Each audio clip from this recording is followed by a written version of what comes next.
जय जय श्री राधे, जय जय श्री कृष्णा। मित्रों, आपका स्वागत है आपके अपने चैनल अकेला प्राणी मोटिवेशनल पर। मित्रों, मैं आपको हृदय से शुभकामनाएं देना चाहता हूं कि आपको श्री कृष्ण ने ये वीडियो को देखने की प्रेरणा दी, क्योंकि ये तो हम सभी जानते हैं कि प्रभु की इच्छा के बिना तो एक पत्ता भी नहीं हिल सकता, तो हम इंसानों की तो बिसात ही क्या है। इसलिए आप बहुत ही भाग्यशाली हैं कि आपने भगवान श्री कृष्ण की प्रेरणा से ही श्रीमद् भगवद गीता सार के इस वीडियो को देखने का मन बनाया है। और मुझे पूरा विश्वास है कि इस वीडियो को अंत तक देखने और शांत मन से इसकी बातों को सुनने और समझने के बाद आपके विचारों और जीवन में बहुत ही सकारात्मक बदलाव आ जाएंगे। मित्रों, अगर आप इस बहुमूल्य ज्ञान का लाभ अधिक से अधिक लेना चाहते हैं तो हर रोज सुबह और रात को सोने से पहले जरूर इस गीता सार को पूरा अंत तक सुनें और दूसरों को भी सुनाएं, क्योंकि जिस तरह खुशियां बांटने से बढ़ती हैं, उसी प्रकार इस गीता ज्ञान को आप जितने ज्यादा लोगों के साथ शेयर करेंगे, उतनी ही भगवान श्री कृष्ण की कृपा और इस गीता ज्ञान की ज्योति आपके जीवन में भी बढ़ती ही जाएगी। नमस्कार प्रिय मित्रों, आपके जीवन में जब कभी भी छोटी से छोटी या बड़ी से बड़ी कोई भी परेशानी आ जाए तो भगवद गीता के ये उपदेश उस वक्त आपके बहुत काम आएंगे। श्री कृष्ण के यह उपदेश समझना और उनका अपने जीवन में अनुकरण करना बहुत ही आवश्यक है। प्रिय मित्रों, इस वीडियो में हम आपके लिए लाए श्रीमद्भागवत गीता के 30 महत्वपूर्ण उपदेश। अगर आप इन उपदेशों को अपने सुनकर व समझकर अपने जीवन में आत्मसार करते हैं तो आपके जीवन से हर दुख, समस्या, चिंता व परेशानी दूर हो जाएगी और आप हर कार्य में सफलता प्राप्त करेंगे। प्रिय मित्रों, ये वीडियो 30वें उपदेश से प्रारंभ होकर पहले उपदेश पर समाप्त होगा, इसलिए आपसे निवेदन है कि वीडियो को अंत तक पूरा ध्यान से सुने ताकि आपका व आपके परिवार का भी कल्याण हो सके।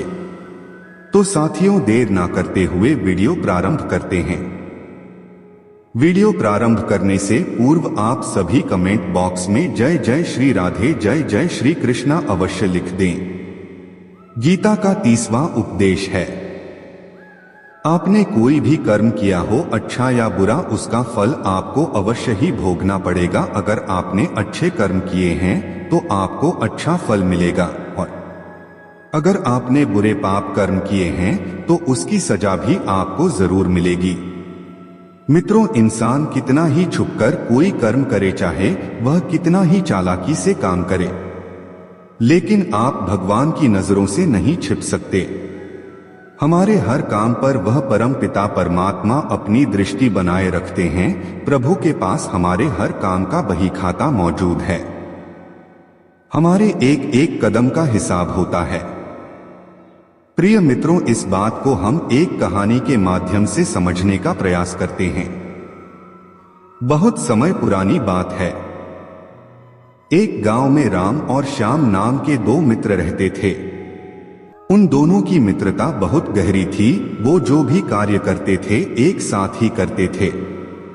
एक बार राम और श्याम ने आपस में विचार विमर्श किया कि हम इस गांव में धन नहीं कमा पा रहे हैं, इसलिए किसी बड़े शहर में चलकर कोई काम किया जाए। एक दिन वह दोनों धन कमाने के लिए शहर चले गए।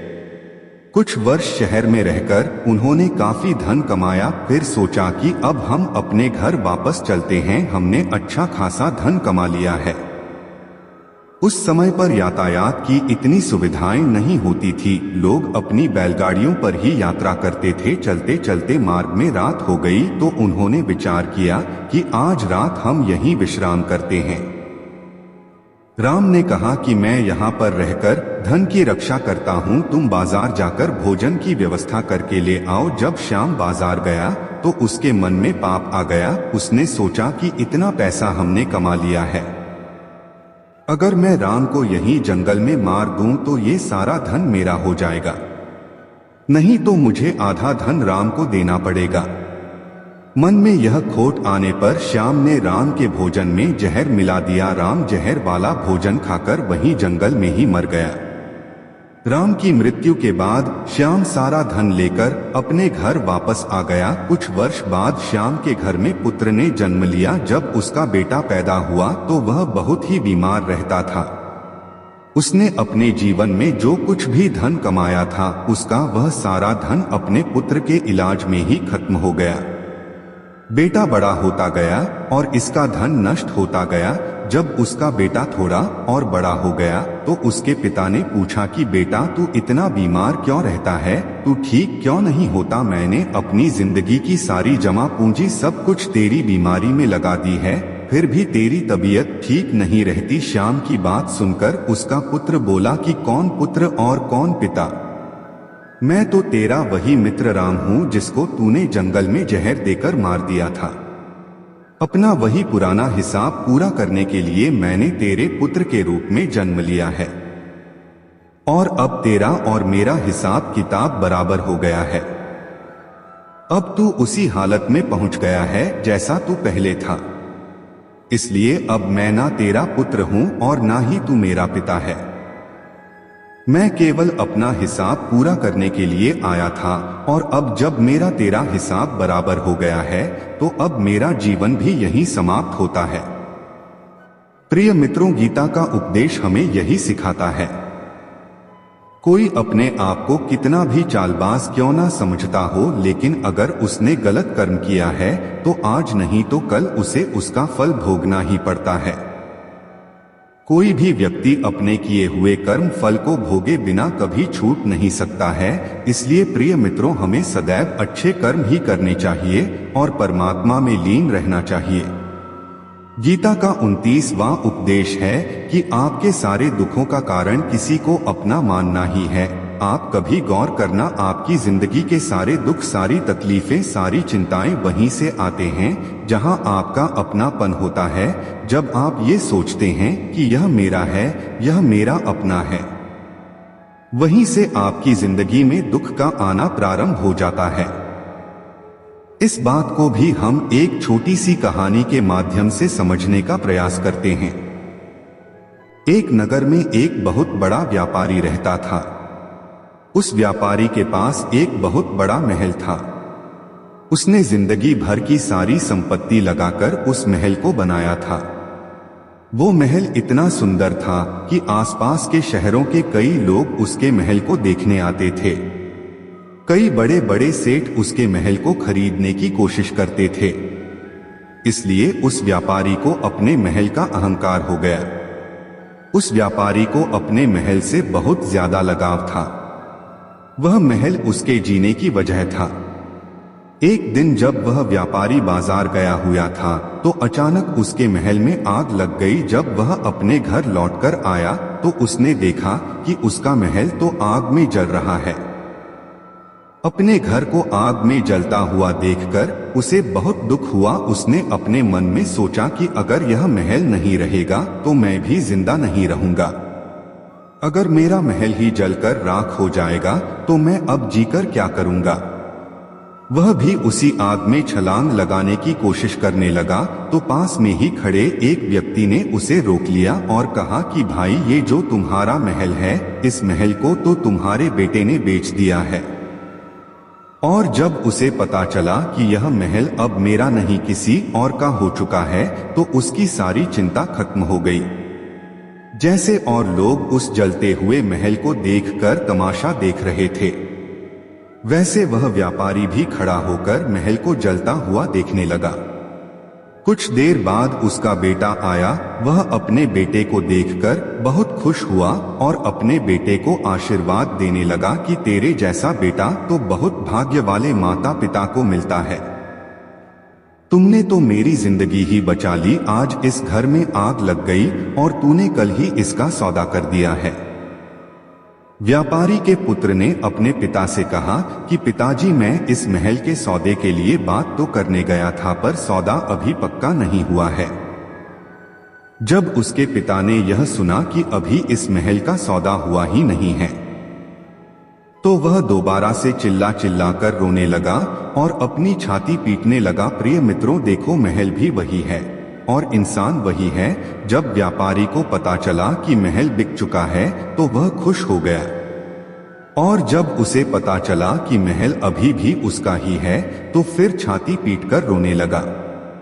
प्रिय मित्रों, जब हमें ये लगता है कि वो मेरा नहीं है, उससे मेरा कोई रिश्ता नहीं है, तो सारे दुख अपने आप ही समाप्त हो जाते हैं।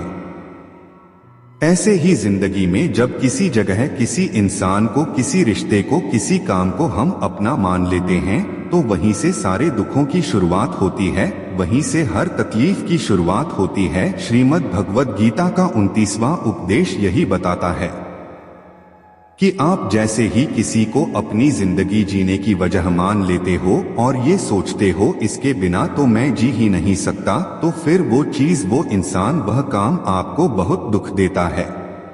गीता का 28वां उपदेश है कि वर्तमान में जीना सीख ले, फल की चिंता करना छोड़ दे। जो व्यक्ति अपनी बीते हुए कल या अपने आने वाले कल की चिंता करता है वह जिंदगी में कभी खुश नहीं रह सकता। आपको जिंदगी में खुशी सिर्फ और सिर्फ तब मिल सकती है जब आप वर्तमान में जीना सीख जाते हैं। आज के आनंद को जिए, बीते हुए कल और आने वाले कल का कोई वास्तविक अस्तित्व होता ही नहीं है। वो सिर्फ आपकी बुद्धि और आपके विचारों में होता है। उसे सिर्फ आप अपने मन के अंदर और बुद्धि के अंदर जीते हैं। उसकी कोई वास्तविकता इतनी नहीं होती, उसे सिर्फ आप अपने मन के अंदर और बुद्धि के अंदर जीते हैं।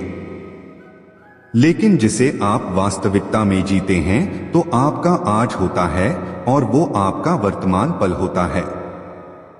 अगर आप अपने मन और बुद्धि को अपने भूतकाल और भविष्यकाल में अटका कर रखेंगे तो याद रखना आप कभी खुश नहीं रह पाएंगे। और अगर जिंदगी में खुश रहना चाहते हैं जो आज में और इसी पल में जीना सीखें।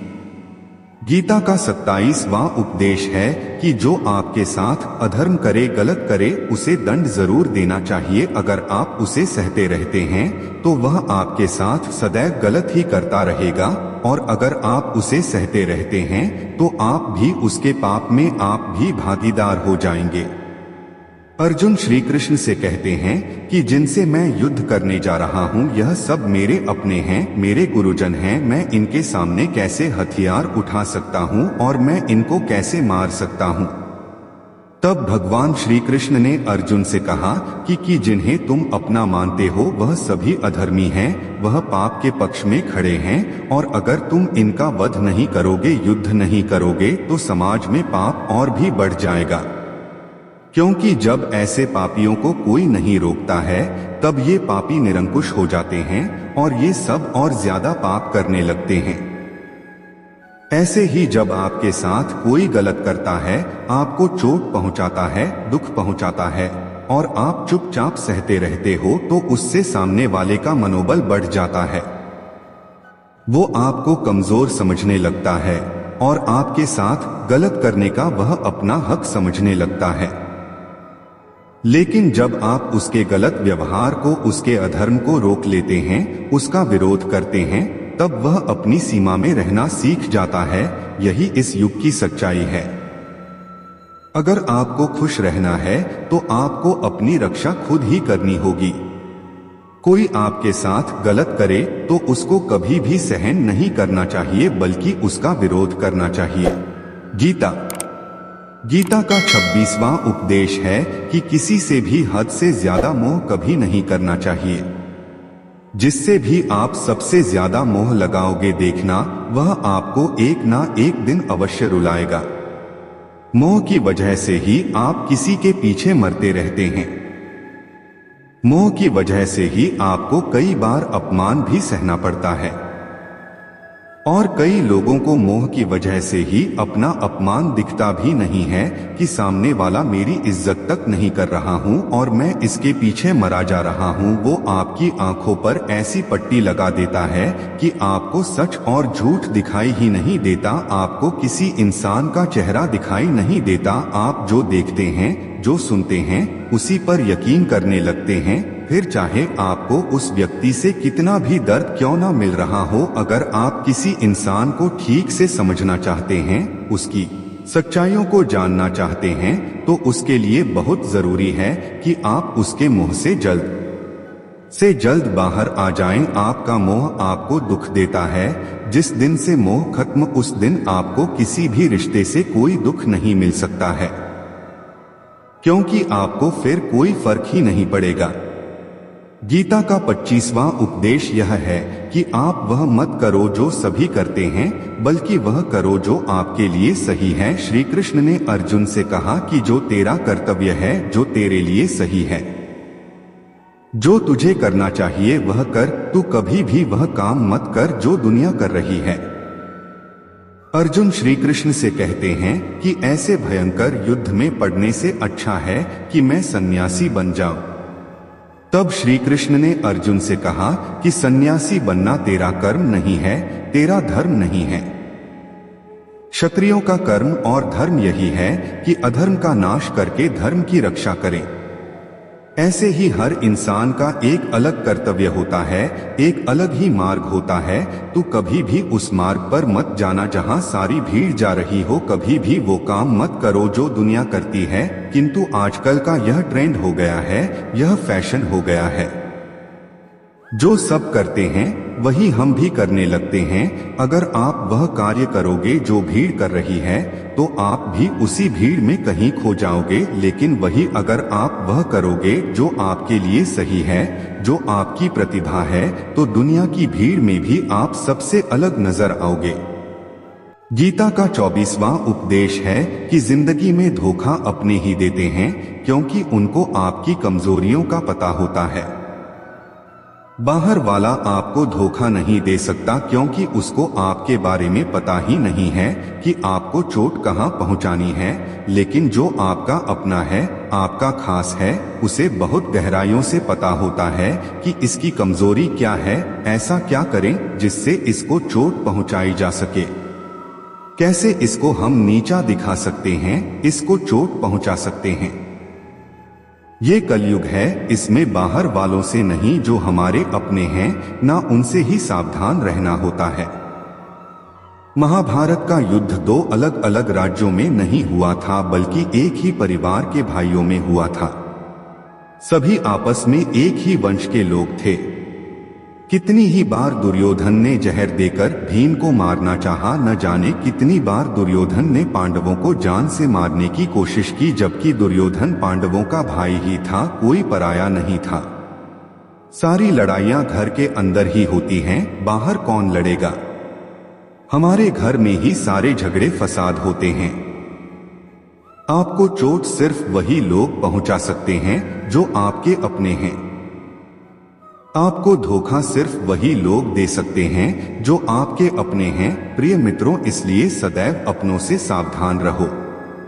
गीता का 23वां उपदेश है, जो इंसान अपनी रक्षा खुद नहीं कर सकता, उसकी रक्षा भगवान भी नहीं करते। श्री कृष्ण अर्जुन से कहते हैं कि हे अर्जुन, तू हर समय मेरा स्मरण करते रहना और युद्ध भी करते रहना। तब अर्जुन ने श्री कृष्ण से पूछा कि यह युद्ध तो कुछ ही दिनों में समाप्त हो जाएगा, लेकिन आप कह रहे हैं कि तू हमेशा मेरा स्मरण करते रहना और युद्ध करते रहना। हमेशा युद्ध करने का क्या मतलब है?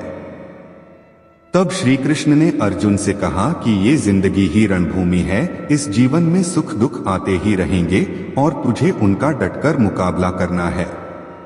श्री कृष्ण ने यह नहीं कहा कि तुम चुप करके बैठ जाना और मैं युद्ध करूंगा। गीता के ज्ञान में बहुत गहराई है। जैसे रथ के घोड़ों की लगाम सारथी के हाथ में होती है, वैसे ही हमारे जीवन की डोर ईश्वर के हाथ में है।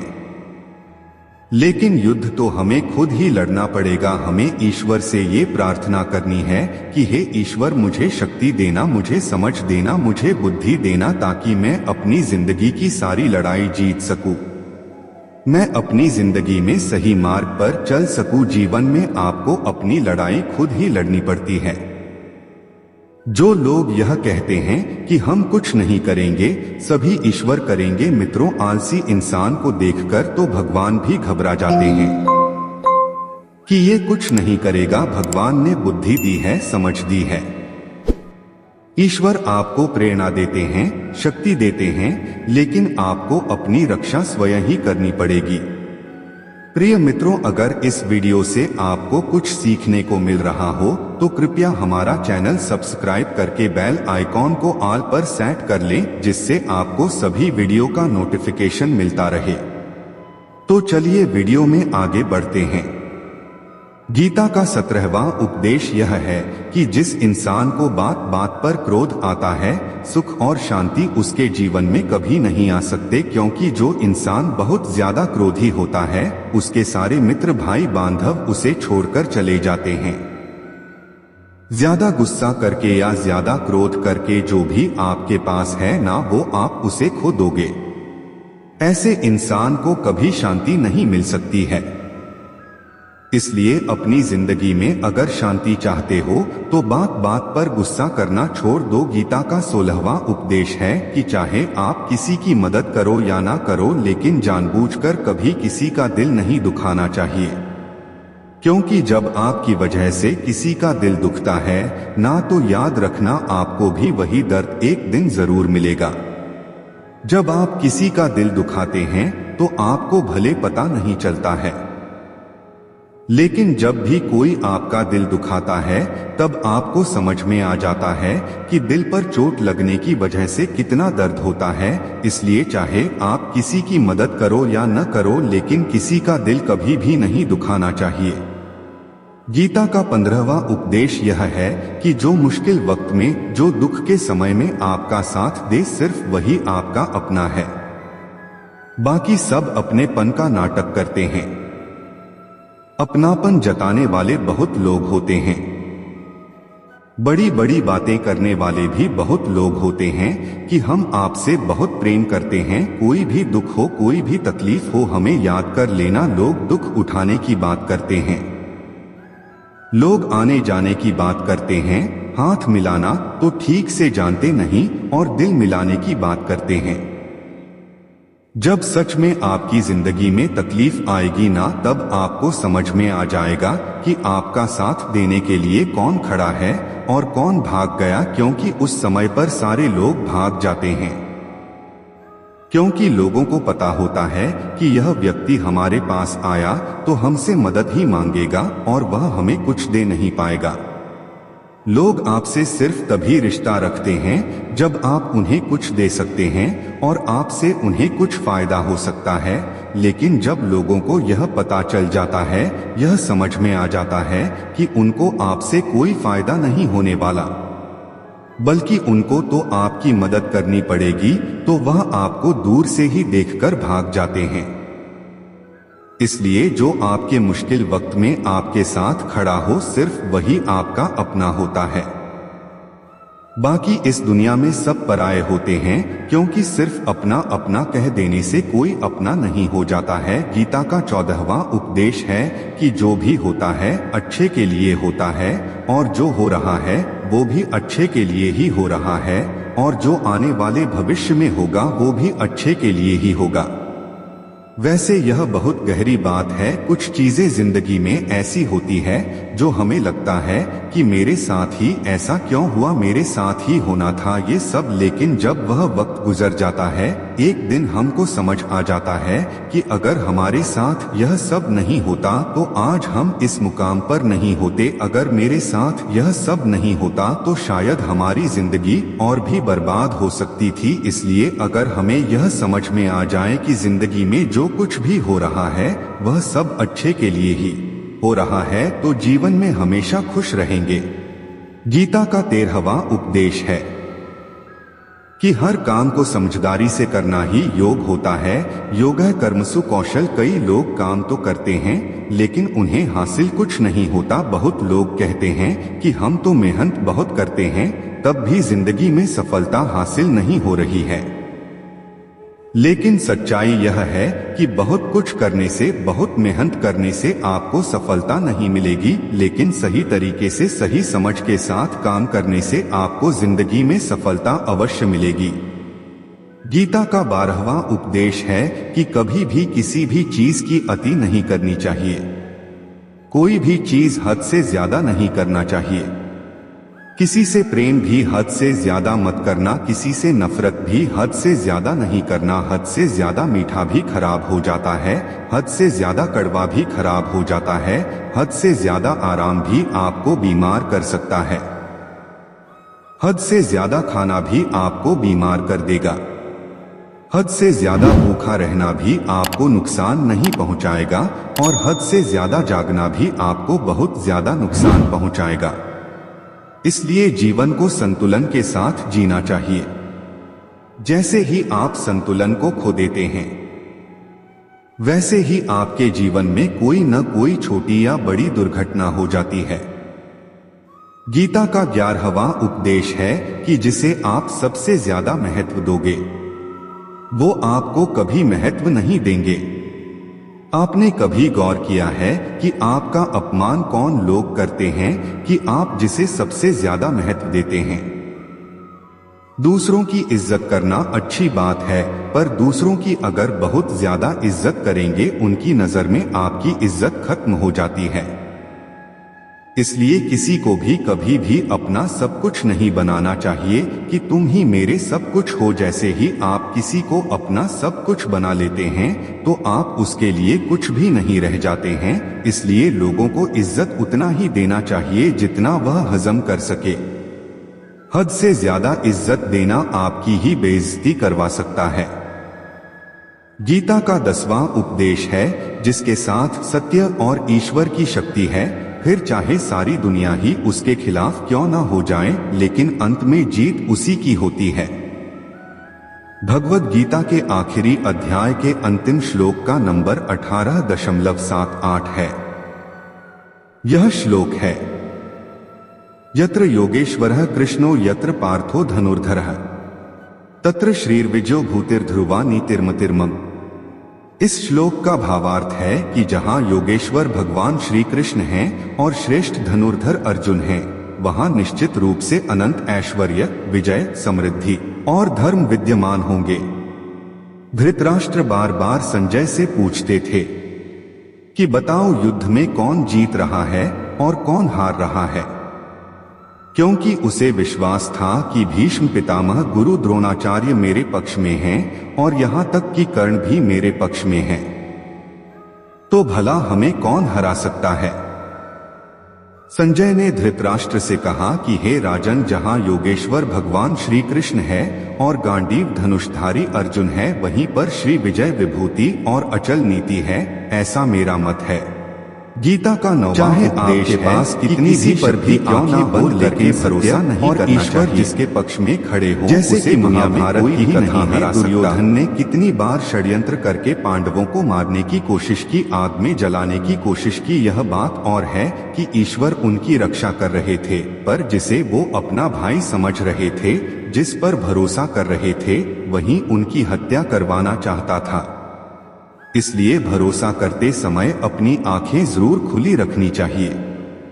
गीता का 8वां उपदेश है कि जीवन में वैसे तो लड़ाई झगड़े से बचना चाहिए, लेकिन जब बात आपके चरित्र, सम्मान और अधिकार की हो तो लड़ना भी चाहिए। अर्जुन भी महाभारत का युद्ध करना नहीं चाहते थे, क्योंकि सामने उसके अपने खड़े थे। लेकिन श्री कृष्ण ने उन्हें उपदेश दिया कि यहाँ पर बात लड़ाई की नहीं है, तेरे सम्मान की है, तेरे चरित्र की है, तेरे अधिकार की है। कौरवों ने भरी सभा में द्रौपदी का अपमान किया था, उसे निर्वस्त्र करने का प्रयास किया था। इतना बड़ा अधर्म किया, वह तुम्हें कभी नहीं सहना चाहिए। इसलिए बात जब आपके चरित्र पर आ जाए, आपके सम्मान पर आ जाए, तो चाहे वह अपना ही क्यों ना हो, आपको उसके साथ अवश्य ही लड़ना चाहिए। गीता का 7वां उपदेश है कि चाहे कितना भी बुरा वक्त आ जाए, लेकिन जो इंसान जिंदगी में कभी हिम्मत नहीं हारता, वो सब कुछ हासिल कर सकता है। जब पांडव जुए में सब कुछ हार गए, उनको 12 वर्ष के लिए वनवास मिला और 1 वर्ष के लिए अज्ञातवास। वह भिक्षा मांगकर अपना भरण पोषण करते थे, भयानक जानवरों के बीच जंगलों में भटकते रहते थे, लेकिन इतना मुश्किल वक्त झेलने के बाद भी आखिर में जीत उन्हीं की हुई, क्योंकि उन्होंने कभी हिम्मत नहीं हारी, सदैव कठिनाइयों का सामना डटकर किया। ऐसे ही आपकी जिंदगी में कितना ही मुश्किल वक्त क्यों न आ जाए, लेकिन आपके अंदर अगर हिम्मत है तो आपकी जीत अवश्य ही होगी। गीता का 6वां उपदेश है कि जो किसी और का है उस पर कभी अपना अधिकार नहीं जमाना चाहिए। जब शकुनी ने षड्यंत्र करके पांडवों को हस्तिनापुर से अलग करवा दिया, एक राज्य दे दिया जहां की भूमि भी बंजर थी, जहां और कुछ नहीं हो सकता था। लेकिन पांडवों ने उस राज्य को इतना सुंदर बना दिया, इतना वैभवशाली बना दिया कि हस्तिनापुर भी उसके आगे फीका लगने लगा।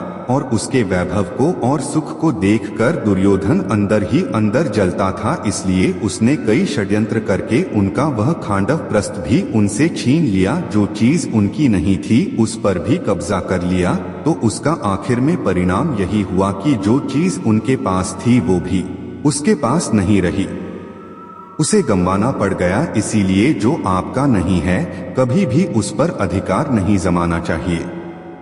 गीता का 5वां उपदेश है कि वो इंसान जिंदगी में सफल माना जाएगा जो अंदर से हमेशा खुश रहता है। बाहर से तो सभी खुश दिखाई देते हैं, लेकिन अंदर से इंसान अशांति से भरा रहता है। गीता का पैसा कमा लिया, कामयाबी हासिल कर जैसा, लेकिन वह कामयाबी असली नहीं, असली कामयाबी तब मानी जाएगी जब आपका मन वैसा ही कर्म करोगे और वैसा ही आचरण करोगे। सात्विक अन्न खाओगे तो आपका मन भी सात्विक होगा। सात्विक व्यवहार भी करोगे तो आपकी सोच भी अच्छी होगी। श्री कृष्ण ने भागवत गीता में सात्विक, राजसी और तामसी इन तीनों हारों का विस्तार से वर्णन किया है कि क्या खाना चाहिए, क्या नहीं खाना चाहिए। पर इसका निचोड़ यही है कि जो मनुष्य सात्विकता से भोजन करता है उसे जीवन में सुख और शांति अवश्य ही मिलती है। गीता का 3रा उपदेश है कि बुरा इंसान कभी अपनी बुराई नहीं छोड़ता। चाहे आप उसके साथ कितना भी अच्छा कर लो वो आपको तकलीफ अवश्य ही देगा। इसलिए जो जैसा है आप उसके साथ वैसा ही व्यवहार करें। बुरे इंसान के साथ आप कितना भी अच्छा बन जाओ वह कभी अच्छा नहीं बनने वाला। दुर्योधन जंगल में पांडवों को मारने के लिए गया था, लेकिन वहां पर जंगली आदिवासियों ने दुर्योधन को पकड़ लिया। उसका मित्र कर्ण भी उसे छोड़कर भाग गया। आदिवासी दुर्योधन को मार देना चाहते थे, लेकिन युधिष्ठिर अपने भाई की रक्षा करने के लिए वहां पहुंच गए और उसके जीवन की रक्षा की। उसके बाद भी दुर्योधन हमेशा पांडवों का नुकसान ही करता रहा। इसलिए अगर कोई इंसान बुरा है उसके साथ आप ज्यादा अच्छा बनने की कोशिश न करो। जो जैसा है उसके साथ वैसा ही व्यवहार करो। गीता का 2रा उपदेश है कि मृत्यु से डरना व्यर्थ है। हर व्यक्ति के मन में मृत्यु का भय होता है। इस संसार का जब से निर्माण हुआ है तब से जन्म और मृत्यु का चक्र चला आ रहा है। यह प्रकृति का नियम है। इस सत्य को स्वीकार करके भयमुक्त होकर आज में जीना चाहिए। किसी को भी आने वाले पल के बारे में कुछ नहीं पता होता, लेकिन इस संशय में भयभीत रहने से जीवन नहीं जिया जा सकता। गीता का पहला उपदेश है कि जो इंसान अपने कर्मों को समय पर खत्म नहीं करता, समय की कद्र नहीं करता, उसकी जिंदगी का सारा समय व्यर्थ ही समाप्त हो जाता है। क्योंकि समय ही आपका जीवन है। अगर आप अपने समय को व्यर्थ में नष्ट करते रहेंगे और उसे गवा देते हो तो आपको जीवन में कुछ भी हासिल नहीं होगा। अगर कुछ जिंदगी में पाना चाहते हैं तो समय की कदर अवश्य करना सीखो। प्रिय मित्रों, अगर आप हर रोज गीता के इन उपदेशों को सुनेंगे और अपने जीवन में आत्मसार कर लेंगे तो आपकी जिंदगी में कितनी भी मुश्किलें, परेशानियां क्यों न आ जाएं, लेकिन फिर भी आपको ऐसे मुश्किल वक्त में भी कोई ना कोई रास्ता अवश्य ही नजर आ जाएगा। मित्रों, आज के वीडियो को यहीं पर विराम देते हैं। अगर आपको ये वीडियो पसंद आया हो कृपया लाइक अवश्य करें और अपने दोस्तों और रिश्तेदारों को भी शेयर करें। साथियों, इस वीडियो से आपको क्या सीख मिली ये कमेंट करके अवश्य बताना। मुझे आपके कमेंट्स का इंतजार रहता है और मैं आपके हर कमेंट का जवाब देने का प्रयास करता हूं।